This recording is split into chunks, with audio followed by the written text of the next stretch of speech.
Back again.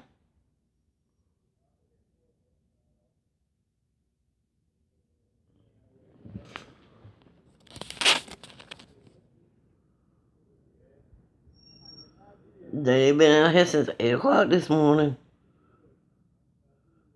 Young screaming his nonsense.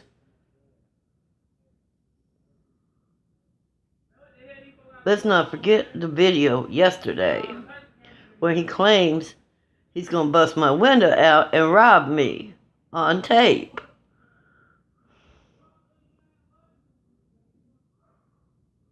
This is what he does every day. Starts first thing in the morning to all hours in the night.